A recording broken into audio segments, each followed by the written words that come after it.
Y ahora presentamos el conocimiento de Dios. En Juan 17, versículo 3, la Biblia enseña: y esta es la vida eterna, que te conozcan a ti, el único Dios verdadero, y a Jesucristo, a quien has enviado. Estamos hablando hace un tiempo acerca de Dios, nuestro Creador, y llegamos hace unos días a la naturaleza de Dios. Y en el programa pasado comenzamos a ver lo que son los atributos de Dios. Y decíamos que los atributos de Dios son aquellas perfecciones, aquellas cualidades que encontramos en Dios. Y también vimos que los atributos de Dios se pueden dividir en dos: los atributos comunicables de Dios, que son aquellos que Él comparte en alguna manera con su creación, con nosotros, y los atributos incomunicables de Dios, que son aquellos atributos que son exclusivos de Dios, solo le pertenecen a Él, solo Él los tiene. Y empezamos a estudiar los atributos incomunicables. Hicimos un resumen de lo que son los atributos incomunicables. Hoy quiero que sigamos con los atributos comunicables de Dios, que repito, son aquellos que Dios comparte en alguna manera con nosotros. Quiero que veamos por lo menos 10 atributos comunicables de Dios: la sabiduría de Dios, la veracidad de Dios, el amor de Dios, la misericordia de Dios, la bondad de Dios, la benignidad de Dios, la paciencia de Dios, la santidad de Dios, la justicia de Dios y la ira de Dios. Pero en esta oportunidad solo nos dará el tiempo para hablar de 2 de estos atributos, es decir, de la sabiduría de Dios y la veracidad de Dios. Así que comenzamos con la sabiduría de Dios. En Job 12, versículo 13 dice: con Dios está la sabiduría y el poder, suyo es el consejo y la inteligencia. En el libro La Doctrina de Dios, publicado por Editorial Vida, dice: la sabiduría de Dios puede ser considerada como un aspecto particular de su perfecto conocimiento. Es evidente que conocimiento y sabiduría no son lo mismo.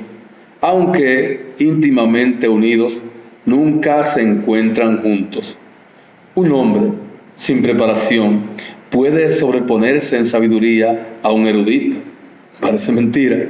El conocimiento se adquiere por medio del estudio y la observación, mientras que la sabiduría resulta del conocimiento adquirido por la práctica de la vida y por la intuición.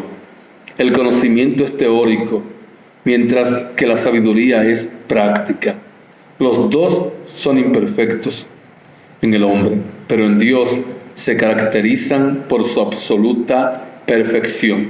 Como dice Judas, versículo 25: al único y sabio Dios, nuestro Salvador, sea gloria y majestad, imperio y potencia, ahora y por todos los siglos. Amén.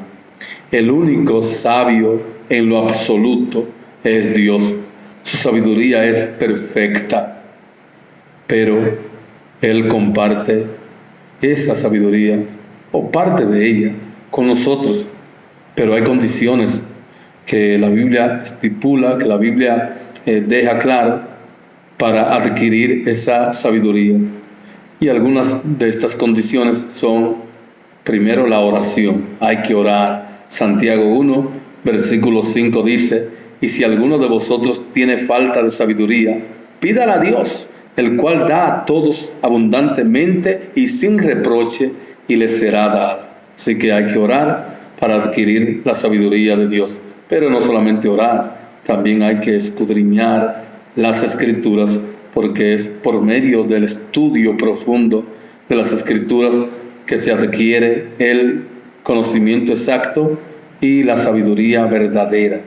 Bueno, en 2 Timoteo 3, versículo 15 hasta el versículo 17, Pablo dice al joven Timoteo: y que desde la niñez has sabido las Sagradas Escrituras, que desde niño has sabido las Sagradas Escrituras, las cuales te pueden hacer sabio para la salvación que es en Cristo Jesús.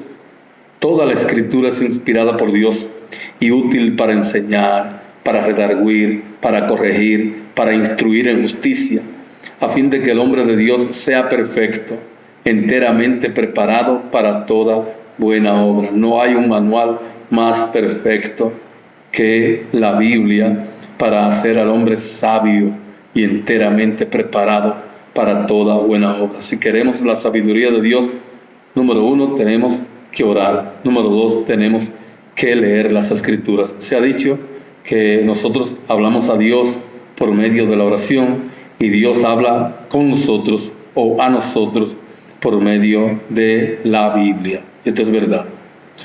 Ahora quiero que toquemos la segunda cualidad o el segundo atributo comunicable de Dios que quiero compartir: la veracidad de Dios.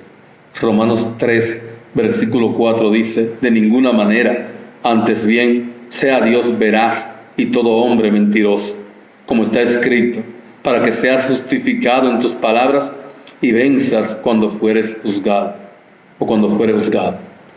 Bueno, veracidad, según el diccionario de la lengua española, es cualidad de veraz. Sinónimos de veracidad: verdad, sinceridad, claridad, franqueza, fidelidad, realismo, autenticidad, seriedad, nobleza, confianza. La veracidad de Dios es algo íntimamente relacionado con la fidelidad de Dios, con la sinceridad de Dios, con la autenticidad de Dios. Dios no miente, Él es veraz, Él dice la verdad en cualquier sentido que Él pueda hablar. Él dice la verdad. Nota lo que dice también el estudio, la doctrina de Dios, que ya citamos en este punto. Dice: el ser humano con toda buena voluntad dice o promete cosas que no son ciertas porque no tiene la capacidad de verlo ni saberlo todo. Pero Dios no tiene ese problema. No, la veracidad es uno de los múltiples aspectos de la perfección de Dios. Dios es al mismo tiempo veraz y perfecto. Dios no es hombre para que mienta. Así lo dice Números 23, versículo 19. La mentira es algo incompatible con la naturaleza divina. Debemos tener presente siempre, cuando estamos tratando con Dios, que nos estamos relacionando con un ser verdadero y dispuesto a cumplir sus santas y buenas palabras. Estamos ante un Dios que no miente, que si dijo, cumplirá. La veracidad de Dios incluye, como decía, su fidelidad. Él dice la verdad siempre. Él nos hace también partícipes de esa veracidad, no porque nosotros nos digamos en algún momento alguna mentira, no, sino porque Él comparte su verdad con nosotros, pero también nos ayuda a ser personas veraces. ¿Cómo? Cuando cumplimos nuestras promesas. Y esto es lo que enseña Eclesiastés 5, versículos 4 y 5. Eclesiastés 5, versículos 4 y 5 dice: cuando a Dios haces promesa, no tardes en cumplirla, porque Él no se complace en los insensatos. Cumple lo que prometes. Mejor es que no prometas y no que prometas y no cumplas. Como Dios es fiel, como Dios cumple, nosotros tenemos que aprender a ser fieles, a cumplir nuestras promesas. Y cuando lo hacemos, entonces participamos de ese atributo tan maravilloso de Dios. Que Dios nos ayude, que Dios nos haga personas sabias al adquirir ese atributo de la sabiduría de Dios. No en perfección, porque solo Dios es perfecto en lo absoluto, pero sí a adquirir sabiduría de Dios por medio de su palabra, y también a ser veraces en el sentido de que podamos decir la verdad así como Dios dice la verdad en todo sentido.